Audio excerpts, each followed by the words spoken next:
Baik, perkenalkan saya Diandra Safira Azhara. Di sini saya akan menjelaskan tentang sistem pembiayaan kesehatan.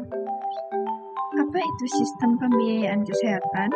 Sistem pembiayaan kesehatan didefinisikan sebagai suatu sistem yang mengatur tentang besarnya dana yang harus disediakan untuk menyelenggarakan dan atau memanfaatkan berbagai upaya kesehatan yang diperlukan oleh perorangan, keluarga, kelompok, dan masyarakat. Biaya kesehatan sendiri dapat ditinjau dari dua sudut. Yang pertama ada penyedia pelayanan kesehatan atau health provider.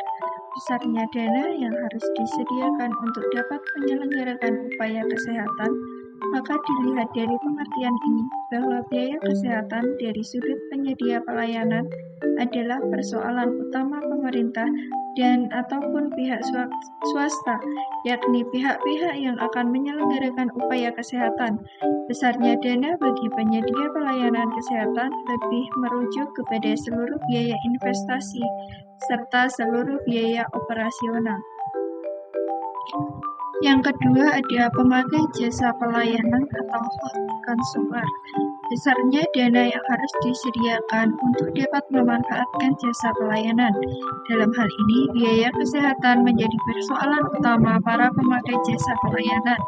Namun dalam batas-batas tertentu, pemerintah juga turut serta, yakni dalam rangka terjaminnya pemenuhan kebutuhan pelayanan kesehatan bagi masyarakat yang membutuhkan. Besarnya dana bagi pemakai jasa pelayanan lebih menunjuk pada jumlah uang yang harus dikeluarkan untuk dapat memanfaatkan suatu upaya kesehatan. Sumber dana. Telah kita ketahui bersama bahwa sumber pembiayaan untuk penyedia fasilitas-fasilitas kesehatan melibatkan dua pihak utama, yaitu pemerintah dan swasta. Secara umum, sumber biaya kesehatan dapat dibedakan menjadi 4, yaitu ada bersumber dari anggaran pemerintah, bersumber dari anggaran masyarakat, bantuan biaya dari dalam dan luar negeri, yang terakhir ada gabungan anggaran pemerintah dan masyarakat. Ini ada beberapa tujuan dari sistem pembiayaan kesehatan. Yang pertama ada risk spreading, yang artinya sistem pembiayaan harus mampu memprediksikan resiko kesakitan individu dan besarnya pembiayaan dalam jangka waktu tertentu.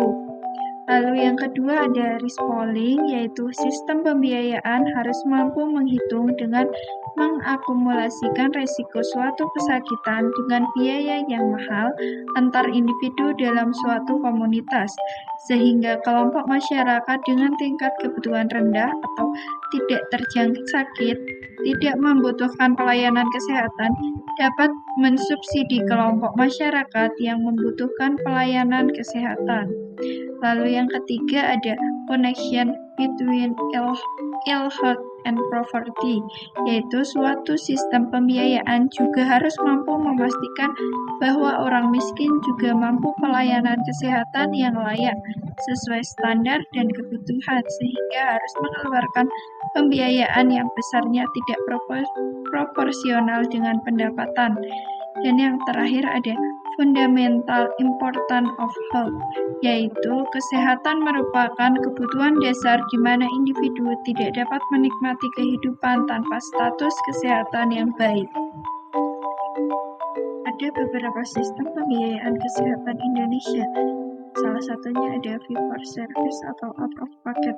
Sistem ini secara singkat diartikan sebagai sistem pembayaran berdasarkan layanan, di mana pencari layanan kesehatan berobat lalu membayar kepada pemberi layanan kesehatan atau PPK. Untuk yang kedua ada asuransi kesehatan. Sistem ini diartikan sebagai sistem pembayaran yang dilakukan oleh pihak ketiga atau pihak asuransi setelah mencari layanan kesehatan berobat.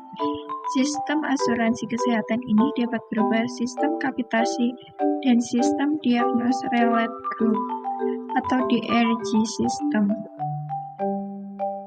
Nah, ini ada beberapa contoh dari asuransi kesehatan.